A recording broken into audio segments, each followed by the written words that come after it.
Well, hi everybody, Father Alex here. Welcome to another episode of the Godcast. I am the vicar of St Matthew's Church in Burnley. I am the host of the Godcast. I'm also the author of the book Our Daily Bread from Argos to the Altar Priest Story, which is available in all good bookshops and online. My guest this week on the Godcast is Patrick Watt. Patrick is the chief executive of the ActionAid charity. So I'm going to be talking to him about his work and about the work of ActionAid. And I do hope you enjoyed that interview. If you do, then do check out other interviews on the Godcast. There's lots of interviews with people from a religious background, from politics, from entertainment, celebrities, and music. So do check that out. And you can follow me on X or Twitter at AlexDJFrost. And finally, the last request, it'd be great if you could subscribe to the YouTube channel. But now, enjoy this interview with Patrick Watt from the charity ActionAid. Well, I'm delighted to say that joining me on the Godcast this week is Patrick Watt. Now, Patrick is the chief exec of the fabulous charity ActionAid. So, Patrick, it's great to get you on the Godcast. How are you? I'm good, and thanks very much for the invitation. It's great to be here with you this morning. Whereabouts in the world are you? Where's home for Patrick? So home is Oxford. So I'm working at home today. I usually work at home a day, sometimes two in the week. And then I'm commuting into London, which is where the ActionAid office is, although we have other offices in other bits of Britain, in Edinburgh and Cardiff and in Warrington. But I'm based in the London office. I spend a fair amount of time traveling, so I guess no 2 weeks are the same. And so I'm quite often either traveling internationally or I'm traveling around the UK meeting with supporters and with ActionAid groups, and that's a particularly rewarding part of the job. Yeah. And just to give some context, Patrick, to people who might not be aware of you or ActionAid, just tell us a little bit about your association. Have you been with them a while, or what is your Sure. background? So I've been with ActionAid for a bit over 4 years, and I've been in the chief executive role for a couple of years now. So I joined as a policy and campaigns director in 2019, late 2019. And I came from Save the Children, where I'd worked for 11 years. And I've worked for all of my career really in the international development and humanitarian sector, working on issues of global poverty and injustice.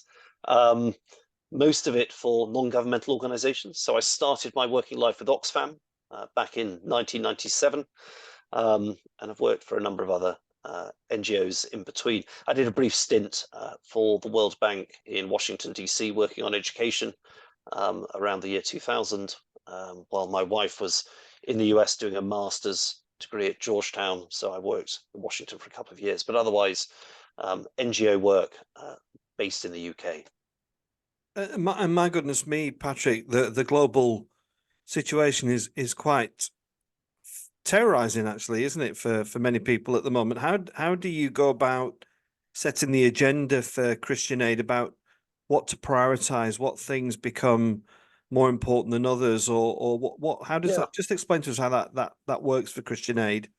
Yeah, sure. It's a question I quite often get asked, and it's a tough part of the job, making those choices, because obviously, although we're a fairly big organization, we're very big by the standards of church-based charities. We're one of the larger British development and humanitarian NGOs, but nonetheless, our resources can only go so far.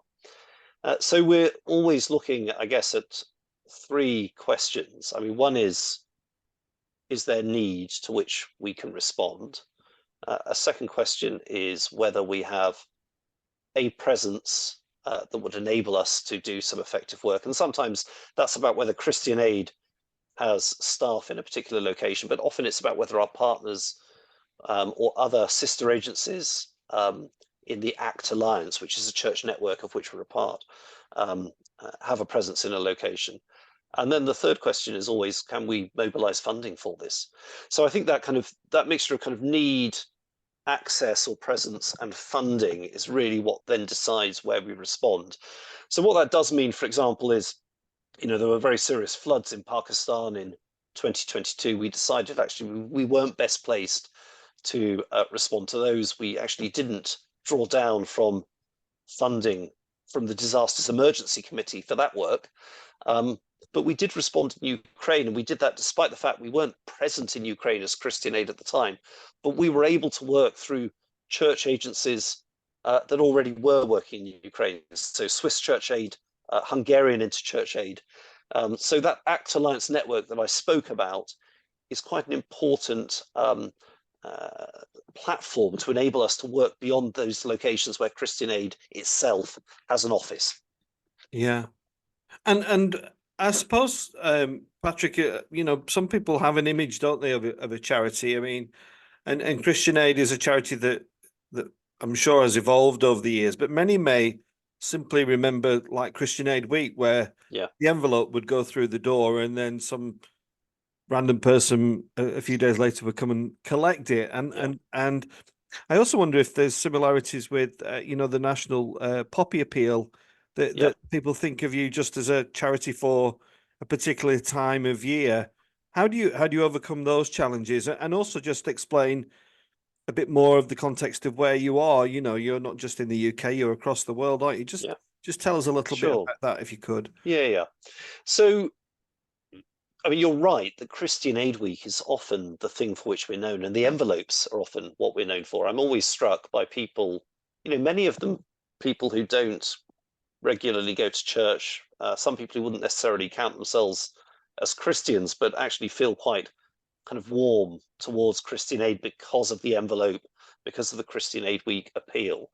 And in many ways, that's a great strength of our model. We've always been a people-powered organization. We've always been rooted in the life of the churches on these islands in Britain and in Ireland. And that's how we were founded in 1945, initially to respond to refugees in continental Europe who'd been uprooted from their homes by the Second World War. And then over the intervening decades, we kind of moved into working in different countries around the world, and we're currently present in 26 countries in Africa and Asia and Latin America, doing both kind of long-term development work, tackling the root causes of poverty, but also doing humanitarian work to deal with the symptoms of urgent unmet need in contexts like Gaza or Ukraine. So that's so that's a bit about kind of Christian Aid. But I mean, to go back to the Christian Aid Week appeal, it's the longest running charity appeal in the UK, and so in many ways that's a great asset on which we can build. But it also needs to change because people no longer have cash on them. People no longer respond to door-to-door collections in the way that they used to. So I think increasingly we're seeing Christian Aid as an opportunity for churches and people in communities to fundraise for Christian Aid, doing that in a variety of different ways. And people are running and rowing and walking and swimming for Christian Aid. They're doing Bible readathons, they're doing cake sales, and everything else in between. And one of the great strengths of that kind of Christian Aid Week fundraising activity is that it connects churches to the wider community, but it also makes people aware of our work.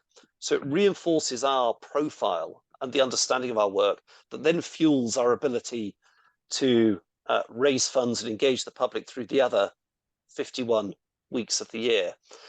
So Christian Aid Week is incredibly important, both in terms of the money it raises, but also in terms of how it cements our relationship with the British public. And, over time, it's become a relatively smaller part of how we raise our money, but it's still very, very important, as I said, as a kind of profile raiser. And, we've got incredibly loyal supporters. We're very lucky in terms of our volunteer network. I think Beatrice Foster, I think, is the Burnley Christian Aid Group coordinator. I understand she's been supporting Christian Aid for decades in your part of the world, not just raising funds, but also being a really committed campaigner for peace in Israel and Palestine. So, it's people like Beatrice who are really the kind of bedrock of the work that Christian Aid does. We couldn't do it without that volunteer network, without those people up and down the country giving to us, not just during Christian Aid Week, but through the rest of the year. Yeah, and for people who are watching this on a national scale, B is very well known to us at St Matthew's, and will indeed be supporting our big breakfast Fantastic. this coming weekend. Patrick, I wonder whether you see the role of Christian Aid to serve communities, or actually to speak out for communities. You know, there is a lot going on, and on a national scale, and we'll touch on some of those in a moment. But locally, you know, there's a pretty dreadful cost of living crisis that we've been on the cutting edge of at St Matthew's, and we've worked through COVID. How do you see the role of Christian Aid of speaking into and responding to these things on a national level? Sure. Yeah. I mean, obviously, we're an internationally focused organisation, so there are many church-based agencies that are focused on domestic poverty and other domestic social issues.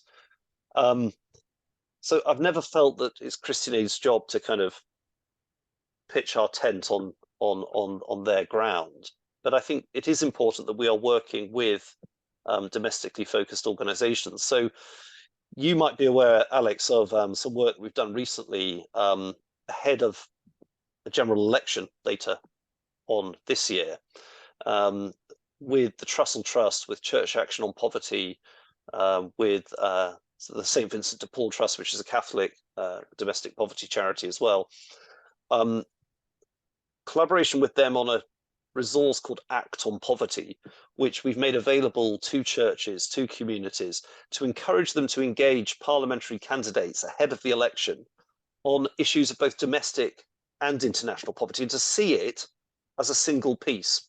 I think one of the very kind of corrosive things that's happened in recent years, as the cost of living crisis has hit people, is that some politicians, I think very cynically, have suggested that we have to make a choice between whether we care for our neighbours close to home or people we've not met overseas. And of course, as Christians, we believe that everybody is our neighbour, irrespective of who they are or where they are in the world. And I think Christians are called to reject that choice, reject the idea of a competition between people who are in need and are marginalised at home and people who are in need and marginalised abroad. And I've been really encouraged by the uptake, actually, on the Act on Poverty resource. It's still available on our website. But I think that's an example of how we can work with domestically focused organisations in a really constructive way.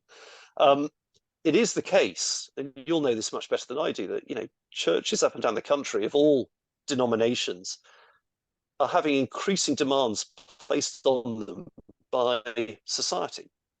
You know, the growth of food banks is one good example, but, you know, you look at the role of churches in refugee and asylum issues, you look at the role of churches in tackling street violence and domestic violence issues.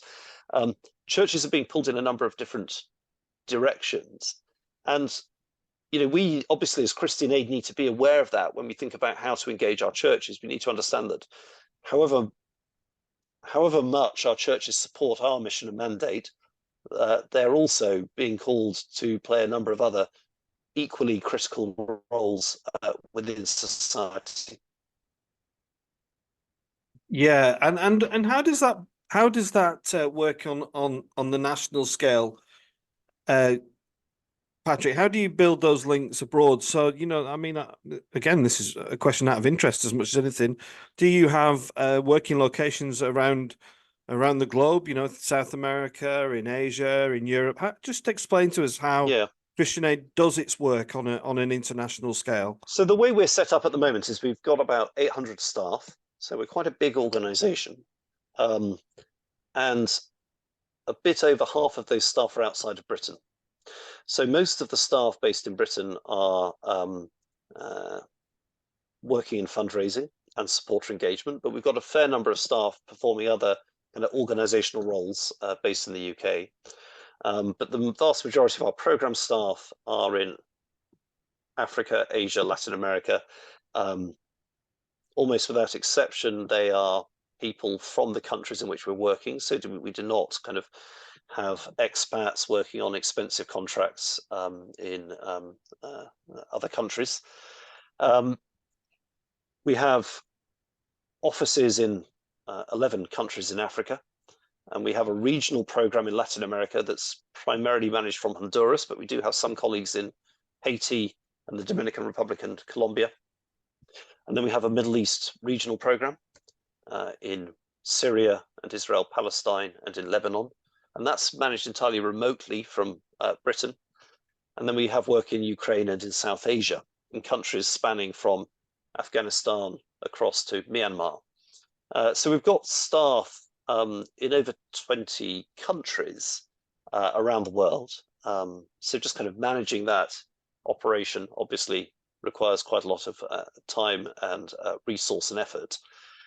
It is important to say that ActionAid is a partner-based organisation. We've always been an organisation that works alongside local partners, many of them connected with churches. And we've done that both because we think that we'll get better results in the work we do by working alongside local organisations that are there for the long haul. But we also work in that way because we think it's important to recognise that most of the solutions to poverty and injustice don't lie within ActionAid. They lie within communities affected by poverty and injustice, and they lie with organisations that are close to those communities. So it's an important kind of statement of our approach that we work with partners. And what that does enable us to do is to work in places where we don't necessarily have ActionAid staff directly on the ground. So we've been working in Gaza for decades, and we've scaled up our work in Gaza since October the 7th and the terrible attacks that then precipitated the awful Israeli onslaught against Gaza. And we've been able to work in that way because of those long-standing partner relationships. We've been able to get money to them to provide shelter, to provide food, first aid, other essentials to people affected by the war in Gaza. And I think that just kind of speaks to the power of the ActionAid model. And of course, one of the great strengths of churches and of other religious institutions is that they're both very local, but they're also globally connected.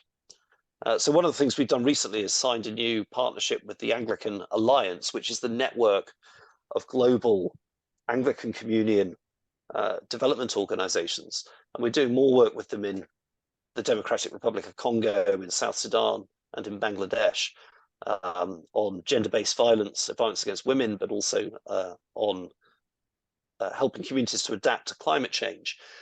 And I think that just speaks to the kind of the reach and the power of our faith partnerships. And I think that's one of the things that's very exciting and distinctive about ActionAid.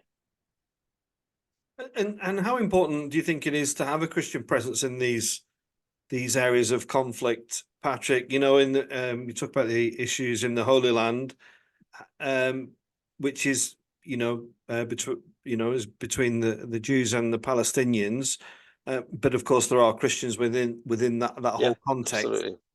That's one argument. But then, how does ActionAid speak into the conflict in Russia and Ukraine? You know, I mean, Putin will mysteriously I don't want to get too political, but will argue he's doing this in the name of Jesus Christ, won't he? So yeah, he will. So it's important, isn't it, that I don't know what the right term is. Maybe more rational Christians have got a voice and have got something to say. What's your thoughts?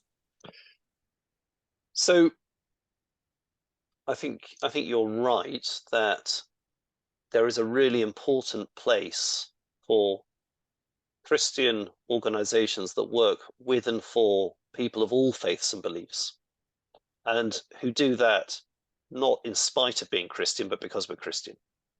So, Christians believe that God's love for humankind is unconditional. And in a small way, I think ActionAid's work should be an echo of God's promise to love all people and indeed the whole of his creation. And that should be reflected in how we work with people, irrespective of their own beliefs, who they are, where they're from. And I think there's also a really important place for a Christian organization that builds bridges to other communities. So, for example, we do collaborate closely with Islamic organizations in many parts of the world, and often that's very important in terms of community acceptance. We're working at the moment in northern Kenya, for example, in areas affected by drought. That part of Kenya is predominantly Muslim. By working with Islamic organizations, we can gain acceptance from the local community. Similar experience of responding to the Ebola outbreak in Sierra Leone a decade or so back, working with Islamic organizations to help change both Christian and Islamic burial practices, which stopped the spread of Ebola. So there are often very good practical reasons why working with people of other faiths is important. We have to be thoughtful about where and how we work with churches, because there are some contexts, and you gave the example of Ukraine, where actually there are deep divisions amongst Christians. That's actually kind of part of the context for the Ukraine crisis. But I think our emphasis is always on tackling poverty and its underlying causes. So, sometimes there will be theological or political debates that we best avoid. But we do, as an organisation, recognise that poverty has structural causes. There are political choices that are made which lead to people being poor, and if we want lasting solutions to poverty, we can't just deal with the symptoms. We have to deal with those underlying causes, and that's why we've also got that, I think, long history of campaigning for change, and our supporters are a really important part of that. And I think back to the work we've done in the past on debt cancellation for the poorest countries, on trade justice, and on other issues where Christian Aid's voice has been very influential, and our ability to mobilise people in churches in the UK behind change has been very, very important. So that's, we were talking earlier about Christian Aid Week and the importance of people fundraising for us, but we talk about the kind of three kind of ways in which the public in Britain can support our work, and we talk about people giving, acting, and praying. So absolutely, we need people to fund our work, but we want people to take action with us and use their voice, and we want people to pray for our work and pray for the communities we're working with. And we do believe that prayer can have a transformational effect. So that kind of trinity of give, act, and pray, I hope your listeners will kind of take that away from this conversation. Yeah, and I would absolutely concur with that. The power of prayer is wonderful. There are quite a lot of people who watch this, Patrick, who tell me they're not Christians. I wonder if there's a challenge for you as a charity to retain and keep the leverage that Christian Aid has. Thinking about things like the recent census that suggests less people are declaring to be of the Christian faith. Mm-hmm. The recent news of whether church schools should exist, whether they should all be secular schools. Are you finding challenge there? Is it becoming increasingly more difficult as a Christian charity in the UK? I think within the sector in which Christian Aid works, we have an accepted and respected role, and I think that is testament to 80 years of working in some of the toughest contexts around the world on some very tough issues, and working with local partners and making a genuine difference. So I see Christian Aid having a lot of access, some very strong networks, and many of those networks extending beyond the churches and beyond religious organizations. I think within the wider international development and humanitarian sector, we're seen as a credible actor. I mean, of course, Britain has changed in many ways over the decades that Christian Aid has existed. But I still think there is a lot of opportunity for us to tap into support from the churches and from people who call themselves Christian. There are 7 million people who say that they have an active Christian faith in this country. we are certainly not reaching all of those people. We're not receiving support from all of those people. So I think there are many opportunities within that Christian demographic. Now, of course, there are also people who support us who aren't Christian, people who perhaps have no firm religious affiliation one way or another. Some people who are of other religious faiths. I was in Birmingham last year talking to some of our volunteers there, and a woman who collects for Christian Aid during Christian Aid week in a predominantly Muslim part of the city was telling me that if she's collecting during Ramadan, if Christian Aid week coincides with Ramadan, she sees the collection levels go right up. So that, I think, tells you something important about Christian Aid's ability to capitalize support from a very diverse spread of people in ways that maybe surprise some of your listeners.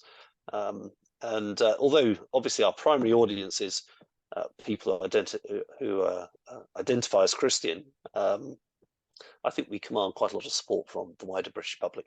Yeah, and just on a personal perspective, Patrick, CEOs, I've met a number of CEOs in my time. They're sometimes charged with being kind of very black and white, and it's all about the numbers and profitability, and we've seen the all the stuff about the post office scandal come out. But maybe just on a personal level, Patrick, can we just talk about your faith and your life being involved in the Christian setting? You must have seen some quite harrowing stuff, I would guess, as the CEO, or certainly statistics and footage and coverage.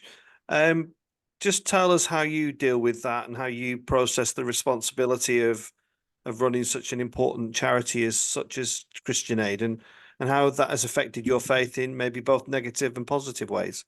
Yeah, no, thanks for the question. I think it's a really important question. What personal motivation do I bring to this role? I mean, I've worked, as I was saying at the start of this conversation, in this sector, working on issues of poverty and injustice for the last 26, 27 years.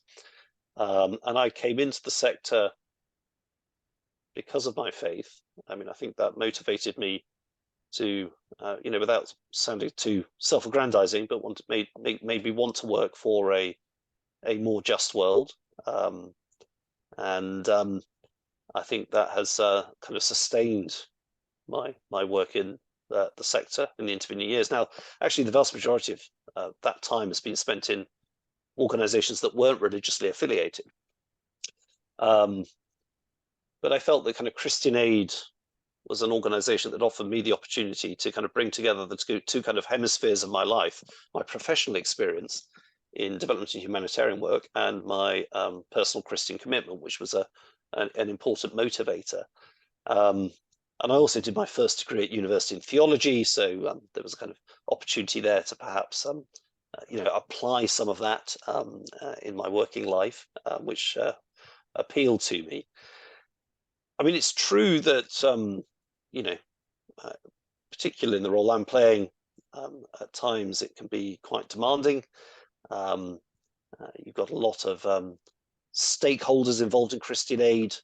The churches, our partner organizations, our supporters and volunteers, our staff, our institutional funders, and so on. So kind of balancing those different kind of stakeholder needs and interests can often take a toll. I do get to travel quite a lot, and that's an important part of my role, because after all, the majority of our staff aren't in Britain. So I've spent time in Gaza, in Afghanistan, in Malawi, Sierra Leone, and Ukraine, a number of other places around the world in the last couple of years. You do often see and hear from, you do often see very difficult situations, and you hear from people who've gone through enormous suffering. But it's also, I find, very inspiring and very motivating to see the commitment, the creativity of our partners, of communities affected by poverty and injustice, to see the dedication of our staff as well, So that gives me a lot of energy. It gives me a lot of hope for the future. And of course, hope is a Christian virtue, and virtues need to be practiced. So I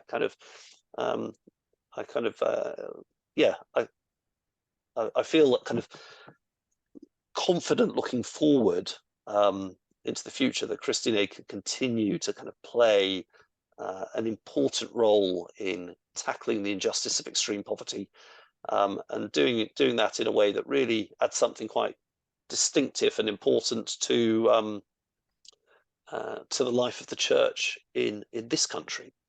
I think Christian Aid is an answer to the question that was asked of Jesus, "Who is my neighbour?" And I think for 80 years, our supporters have been kind of answering that in a very powerful way, and our partners working in countries around the world have also been answering that question.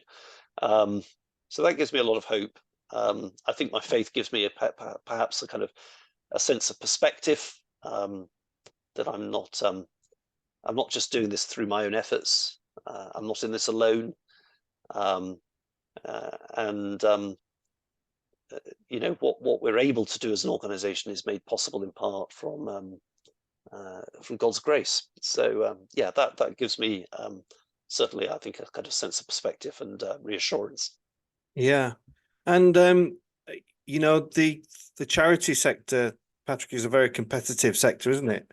There's lots of people. I mean, I'm a vicar. I get letters, I get envelopes through my door almost every other day from one charity or another, trying to encourage me to. And I suppose there's people out there who say, "Oh, I prefer to give my money to a small charity, the local cat's home or whatever it is." What reassurances can you give people who might be watching this and thinking, this sounds like a good charity. I'd like to support Christian Aid. What assurances can you give to people that the money you receive is well spent? So we take stewardship of the money that we receive very seriously, and we've got to recognise that in a way it's not Christian Aid's money; it's money for a cause that people are entrusting to us in order to kind of use it well in support of that cause. So the money might be kind of flowing through Christian Aid, but we must always be very mindful of what it was given for, and the fact that many people actually are giving us money who don't necessarily have a lot of spare money. So I think a lot of our support is not coming from people who've got a bit left over. It's coming from people who are giving sacrificially at the expense of something else. So we need to be very respectful of that, constantly trying to minimize our costs and maximize the effectiveness of how we spend. Now, obviously, we're a large organization, and large organizations have a certain level of complexity. So, the question I'm always asking of colleagues is, can we make this simpler? Can we make this more local? Does Christian Aid have to do this work, or could we actually be supporting somebody else to do this work at the community level in the countries in which we're supporting programs? And I think that has helped us to steward our resources well. I think, obviously we do all the kind of, we have all the checks and balances internally. We audit our work to ensure that money is being spent for its stated purposes.